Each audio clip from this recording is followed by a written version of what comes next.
ఫలితాలు పెద్ద ఆశ్చర్యకరంగా ఏం కనబడటం లేదే. మేము పోలింగ్ నాడే వాస్తవ పరిస్థితులు అంటే ఒక విధంగా కొంత మేరకు మనకు తెలిసి రావడం జరిగింది. ఏ విధంగా బీఆర్ఎస్ ఏది ఇస్తుందో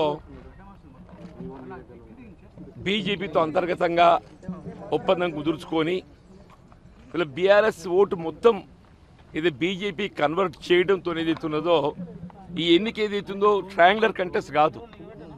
ఎన్నిక మనం ట్రయాంగులర్ కంటెస్ట్ భావించడం వీల్లేదు. It's a direct contest between Congress and BJP BRS combined alliance.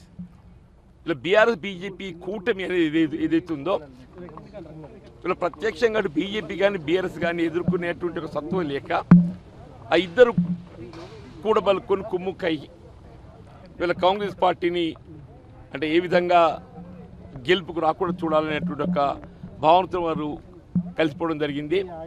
దానికి అనుగుణంగానే ఫలితం ఏదైతుందో కనబడుతుంది. ఏదైనా కానీ ఏదైతుందో ఎన్నికలు ఒక విధంగా ప్రజాప్రతినిధుల యొక్క బాధ్యతలు పెంచుతామని చెప్పి నేను అనుకుంటానే.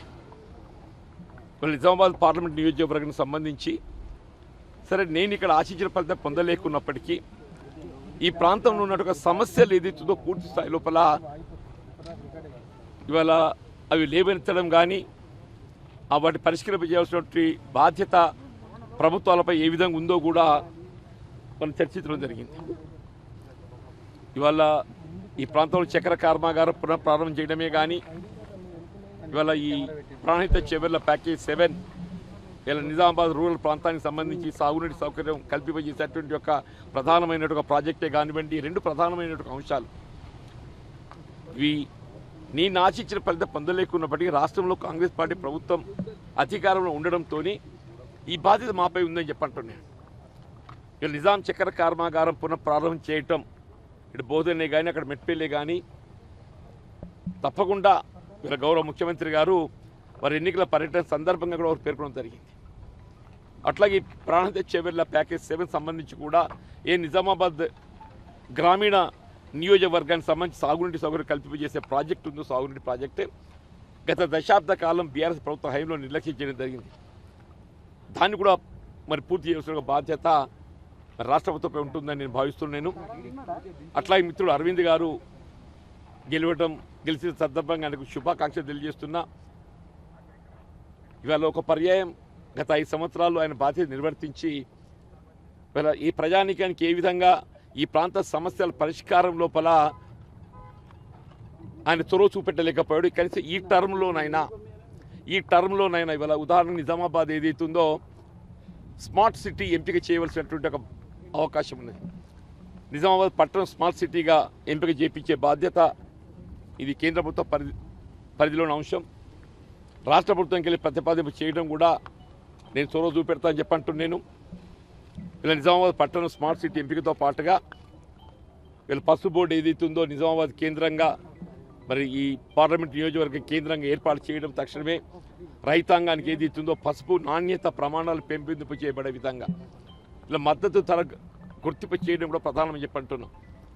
పసుపుకు మద్దతు ధర గుర్తింపు చేయడం కూడా ప్రధానమని చెప్పంటున్నాను. దానిపై కూడా దృష్టి పెట్టాలని చెప్పని కోరుతున్నాను.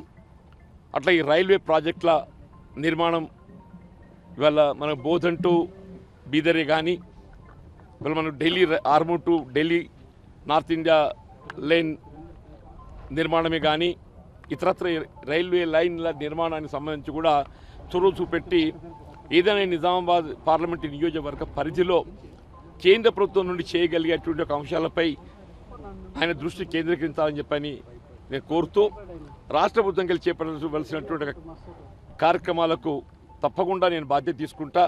నేను ఆశించిన ఫలితం పొందలేకున్నప్పటికీ కూడా నాపై బాధ్యత ఉందని చెప్పి నేను భావిస్తున్నాను. ఇవాళ నాకు ఈ ప్రాంత ప్రజానీకం ఏదైతుందో నేను అభ్యర్థిగా పోటీ చేసే సందర్భంగా నాకు అండగా నిలబడి ఇవాళ నా గెలుపు కోసం ఏదైతుందో తోడ్పడ్డారు. సరే ఆశించిన ఫలితం పొందలేకపోవటం అనేది ఇట్స్ ఎ డిఫరెంట్ థింగ్. దానికి వివిధ అంశాలు చోటు చేసుకుంటాయి.